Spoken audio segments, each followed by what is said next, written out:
Ron Harris here from MuscularDevelopment.com. Coverage of the Arnold Sports Festival brought to you by High Tech Pharmaceuticals. Standing here with Sergio Oliva Jr. We have not seen this man on stage for almost a year and a half now. The suspense is freaking killing us. Sergio, how tough was it to stay away from competing? Because every bodybuilder loves competing.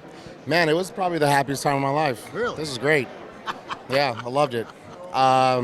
I don't know. I feel like I'm a bodybuilder. It's what I do for a living. Yeah. It's not who I am 24/7. I don't have to walk around with my fake lats out and I have to take my shirt off because I haven't taken it off for 24 hours. I'm just different. So taking a whole year and a half off where I'm just away from everybody and all the noise while still working on my physique, I feel like I could do that for the rest of my life. Do you feel like moving down to San Diego was instrumental because it is a little more removed from that whole crazy scene in Venice? Yeah, for sure. I get why Bonak's not going to move here. And there's a couple guys that they stayed, and I really felt like Dorian. I felt like I was in the shadows.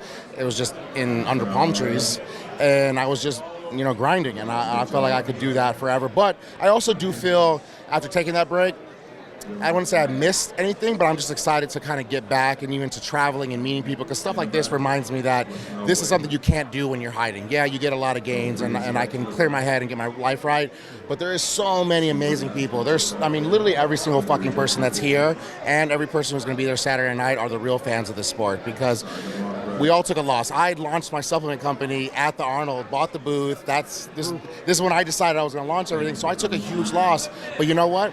I would still rather take this sign to show everyone in the bodybuilding world who are the real fans in this sport, because no matter what, anyone there Saturday, anyone here tonight, there are real fans, and no one can say that they drove here for free stuff or bang. Yeah, true. Now, you got any bodybuilder that takes a whole year off, they're going to get some heat because they say, well, you should do every day, you should do 10, 20, 50 freaking shows a year. But I remember in 2018 seeing you and thinking, man, I kind of wish Sergio would take a year off and just grow and really fill out that frame and become the Sergio I know he can be. And I'm looking right now, and this is a lot closer in my head, even though you got a baggy shirt on. I see the difference between now and when you competed a couple years ago. Is it hard to make some people understand that taking time off and making those improvements is what's needed, because that's what you needed to get to that next level?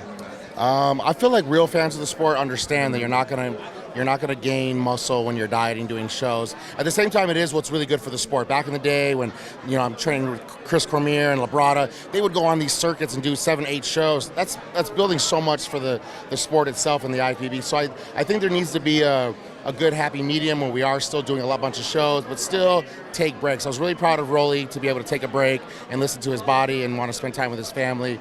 But man, I don't know. I feel like I just don't care. I don't really care what people think. And I grew up in this sport. I've seen people that were supposed to be Mr. Olympias and they never made it because of nothing had to do with the gym, supplements, who was doing their diet. It was just distractions in their life. So I've seen so many people come and go, and I just always said to myself, I'm going to make sure that I'm going to give it my all. And if I were to ever not be able to make it because of some stupid decision I made in my life, I would never be able to forget it. And I would be one of these guys of the what if. How helpful has Chris Cormier been this year for you, for this show? Man, besides not even the things that have to do with bodybuilding, the posing and stuff like that. He's helped me so much on just being able to understand certain things in the sport, not let things get to me, let things roll off my shoulder. I mean, he is the king of letting shit roll off his shoulder because he is chill all the time. And sometimes, too, how to handle things, sometimes you shouldn't handle them when you're upset, and just little things like that. So he's really helped me out a lot, just even as a man, becoming an adult, especially as an IFBB pro. You have a huge fan base, but you're also one of those guys, because you're honest and you don't hold back and you're outspoken, you're one of those guys that I think people either love you or they hate you. How do you deal with that? Because you have a ton of fans. Obviously, we still got a line of people waiting to meet you, but you also get a lot of shit on the internet. How do you deal with the negative stuff, or do you try to just ignore it? Well, I'm waiting for people to give me shit for me lying.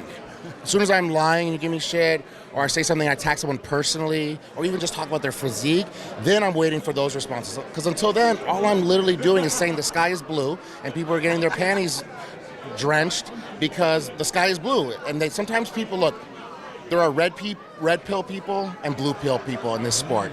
And some people don't want to take the pill that lets them know the truth. They want to keep hearing all the people tell them that they're the best, they're going to win the Arnold, you're going to win the Olympia your first year, and that makes them feel good.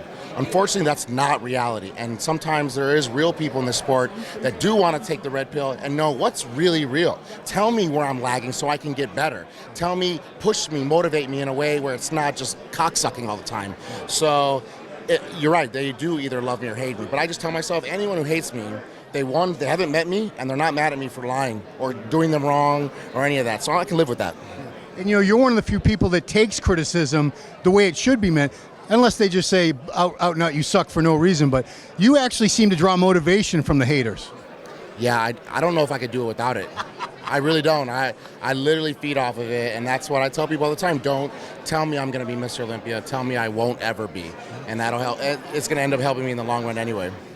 I wanted to tell you that, but I can't tell you that anymore because now I kind of see it's in that realm of possibility. So we'll see what happens, man. Psyched to see a bigger and better Sergio Oliva Jr. Psyched to have you back on stage. It's been a long ass time, and man, just looking forward to it. Cool. Thanks for being one of the real, not only media in this, but a real fan.